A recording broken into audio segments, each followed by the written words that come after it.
3 penyebab hancurnya perkawinan. Dewasa ini, perkawinan bak orang melempar koin. 50% berhasil dan sisanya gagal. Di tahun 2018, angka perceraian di Indonesia mencapai hampir 500 juta.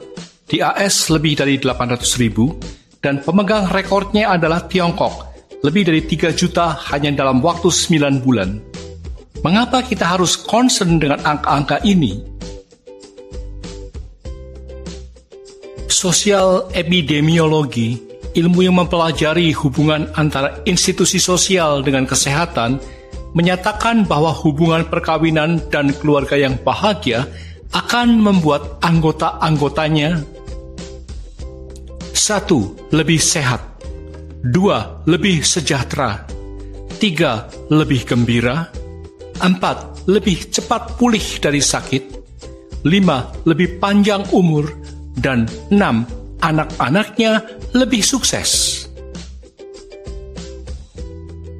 Pertanyaannya, adakah pola-pola khusus agar angka perceraian ini bisa ditekan, sehingga dunia ini penuh dengan orang-orang sehat, sejahtera, gembira, panjang umur, daya tahan tubuhnya kuat, dan generasi mudanya sukses dalam banyak hal? Ini mengingatkan saya ketika mengikuti sebuah konferensi bertajuk The 4th Annual Australian Happiness and Its Causes Conference di Sydney 14-15 Mei 2009. Salah satu pembicara yang menjadi favorit saya di konferensi itu adalah Dr. John Gottman. Apa istimewanya orang ini?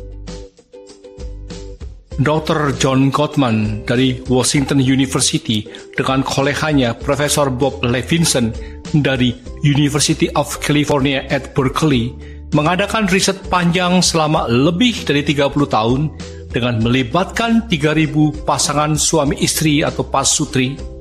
Hasil risetnya sangat fantastik. Hanya dengan mengamati bagaimana pasutri ini berdebat selama 15 menit menyelesaikan sebuah masalah yang diberikan, mereka bisa memprediksi apakah pasutri ini akan bercerai dan kapan persisnya mereka akan bercerai. Tingkat akurasinya mendekati 90%. Selama 30 tahun penelitian, mereka mampu mendeteksi pola-pola khusus pasangan yang harmonis atau bahagia dan pasangan yang sangat rentan berpisah. Dari catatan yang saya buka kembali, ada 3 hal yang bisa memprediksi hancurnya sebuah perkawinan dan berujung pada perceraian. Setidaknya, kehidupannya akan penuh masalah, tekanan, dan jauh dari harmonis apabila perkawinannya dipertahankan. 3 hal yang bisa memprediksi hancurnya sebuah perkawinan. Pertama, perbandingan positivitas selama konflik berlangsung. Kedua, 4 penunggang kuda dari apokalips. Dan 3, hilangnya respek satu sama lain selama konflik berlangsung. Poin pertama, apa yang dimaksud dengan positivitas? Riset mereka menyimpulkan bahwa kalau Anda melakukan satu hal negatif pada pasangan Anda, maka Anda harus menebusnya dengan melakukan 5 hal positif. Sekedar meminta maaf belumlah cukup. Anda masih harus melakukan 4 hal positif lagi. Contoh hal positif dalam keluarga yang harmonis: suasana penuh cinta, humor, gembira, mesra, dan empati. Idealnya, dalam perkawinan yang harmonis, perbandingan antara positif dan negatif 5:1. Bahkan dalam penelitian Gottman, perbandingannya nyatanya 20:1, bukan hanya 5:1. Sedangkan pasangan yang akan bercerai, perbandingannya 0,8:1. Bukan berarti Anda harus membuang semua hal negatif dalam keluarga. Itu mustahil untuk dilakukan. Kadang friksi malah bisa membuat hubungan semakin mesra sesudahnya. dan keduanya bisa belajar lebih memahami satu sama lain. Poin kedua, 4 penunggang kuda atau 4 horsemen dari Apokalips, yaitu 1. Kritik atau criticism, 2. Pembelaan diri atau defensiveness, 3. Pengingkaran atau stonewalling, 4. Penghinaan atau contempt.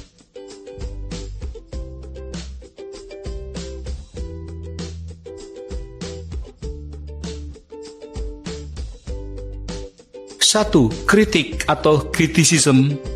Berbeda dengan keluhan atau komplain, kritik adalah bentuk keluhan bahwa kepribadian pasangan dinilai kurang baik. Kritik tidak langsung berpengaruh pada interaksi, namun bila sering dilakukan, maka yang dikritik akan merasa dilukai, ditolak, dan menjadi korban. Lama-kelamaan, kritik akan meningkat skalanya menjadi penghinaan atau contempt. Contoh, keluhan. Aku khawatir ketika kamu pulang larut dan tidak menelponku. Aku pikir kita sudah sepakat masing-masing akan melakukan hal ini. Kritik. Kamu pikir kelakuanmu itu nggak bikin orang lain kesal? Aku yakin kalau kamu sebenarnya nggak lupa. Memang dasar kamunya saja yang egois, nggak mikirin orang lain. 2. Pembelaan diri atau defensiveness. Umumnya ini merupakan respon terhadap kritik. Semua orang pernah membela diri, terutama saat merasa diserang. Bentuknya bisa playing victim, seolah-olah menjadi korban, supaya pasangan kita mundur. Alih-alih sukses, pasangan kita justru menilai bahwa kita tidak peduli atau tidak bertanggung jawab atas kesalahan kita. Contoh, pertanyaan. Kamu sudah jadi telepon Tony atau Yuni untuk memberitahukan bahwa kita tidak bisa datang ke rumahnya? Pembelaan diri. Aku sibuk berat hari ini. Kamu kan juga tahu kalau skedulku super padat. Kenapa sih nggak kamu saja yang telepon mereka? Bukan hanya membela diri, orang ini malah balik menyalahkan dan membuat seolah-olah ini kesalahan pasangannya. Sesungguhnya respon yang tidak membela diri malah bisa menunjukkan perilaku yang bertanggung jawab. Waduh, aku lupa. Harusnya aku minta kamu untuk menelpon mereka karena aku bakalan sibuk seharian. Ini salahku. Oke, aku telepon mereka sekarang. Meskipun bisa dimengerti, namun strategi membela diri tak ada gunanya. Malah akan memperuncing konflik. Karena pembelaan diri pada dasarnya adalah sebuah trik untuk menyalahkan pihak lain. Tentu saja ini tidak elok digunakan dalam manajemen konflik yang sehat. 3. Pengingkaran atau stonewalling. Ini adalah penarikan diri dari konflik dan biasanya sebagai reaksi terhadap penghinaan atau contempt. Bentuk penarikan diri dari interaksi ini antara lain membuang muka, menutup telinga, berhenti merespon pasangannya, menyingkir, pura-pura sibuk, dan sebagainya. Jika dilakukan terus-menerus, ini akan menjadi kebiasaan dan sulit diubah. Dengan menarik diri, mustahil persoalan bisa didiskusikan dengan akal sehat. Lebih baik Anda meminta jeda sebentar untuk meredam emosi. Anda bisa membaca buku atau majalah, nonton video, sekedar meregangkan badan, duduk santai di teras, dan sebagainya. Kalau sudah merasa siap, barulah Anda kembali ke diskusi. 4. Penghinaan atau contempt.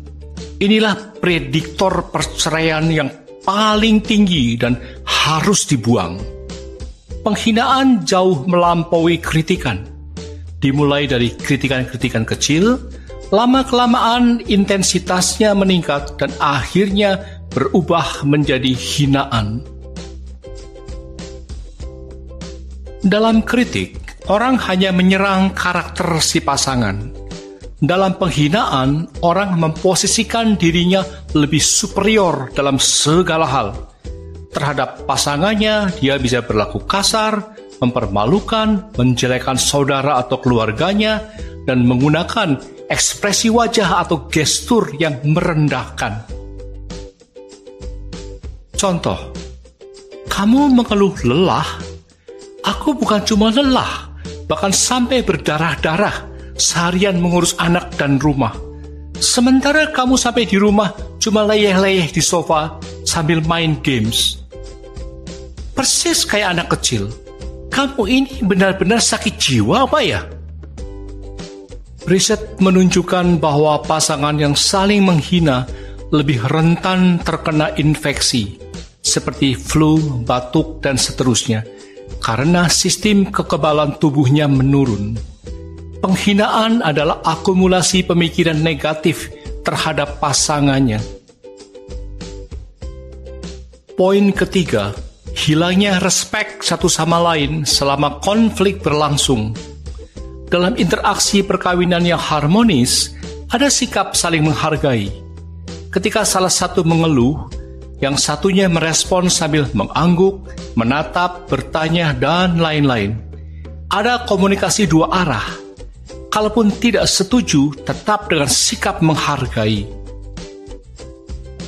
Dalam NLP, istilahnya adalah rapport atau kedekatan hubungan yang sangat baik. Ada upaya matching and mirroring.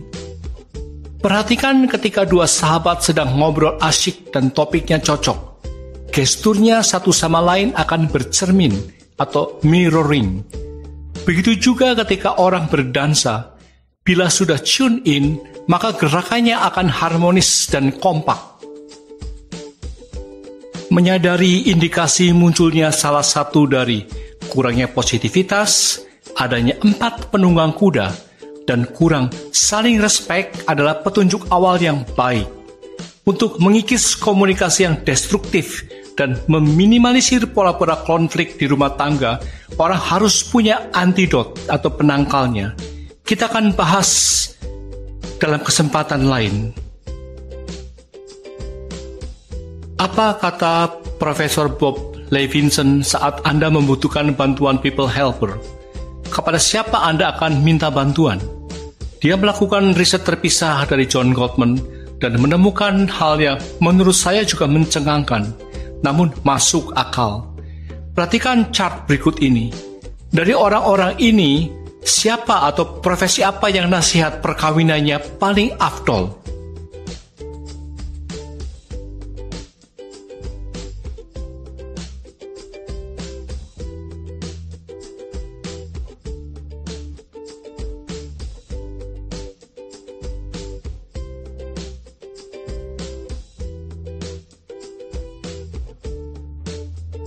Mungkin dugaan kita sama, yaitu para profesional atau akademisilah yang paling tinggi skornya.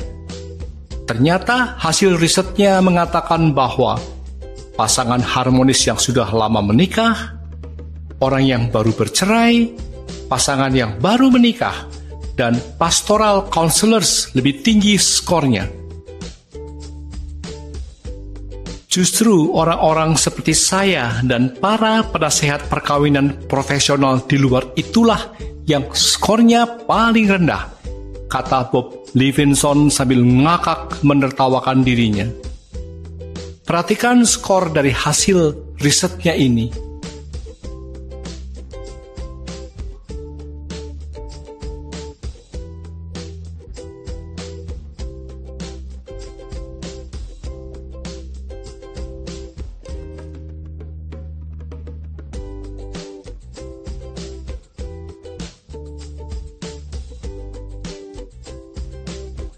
Semoga video ini bermanfaat.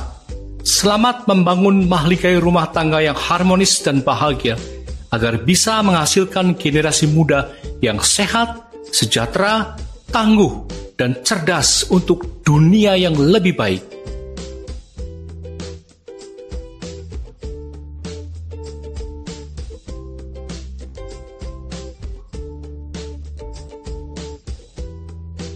Terima kasih telah menonton dan berbagi.